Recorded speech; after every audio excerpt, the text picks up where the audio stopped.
Ang dami naman nun, Kuya Mark. Ang dami namang pagdodoktor nun. So, hindi lang ang pagdodoktor ng dokumento, just only one aspect of falsification. Isang sanga lang yun. May isang aspect pa pala ang falsification. Making untruthful statement. Pagsisinungaling sa dokumento.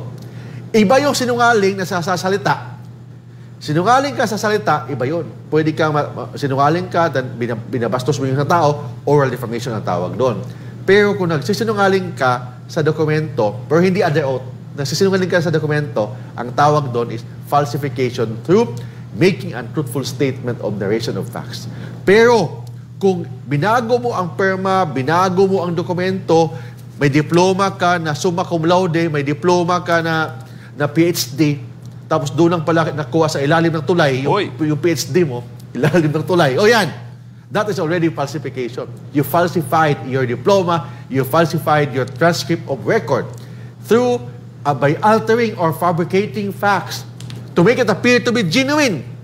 Genuine daw, with intention to cause damage. May iba dyan, mga politiko. Mga dokumento nila, doon daw sila nag-graduate sa Harvard, graduate sa saan yung mga lugar doon sa Amerika. Tapos, doon lang pala sa ilalim ng tulay. Ganun yan, ha? Ang problema, nilagay nila sa kanilang website, sa kanilang resume. Graduate daw ng MBA sa yung sa eskwelahan doon sa Amerika, Massachusetts University, Harvard University, Yale University. Yale lang pala, doon lang pala sa tulay ng recto. Ginawa. Yan. Yun ang tinatawag na falsification of documents. Nagtapos ka sa Recto University. Recto, ilalim ng tulay. Sa bababang tulay, university. Bababang tulay.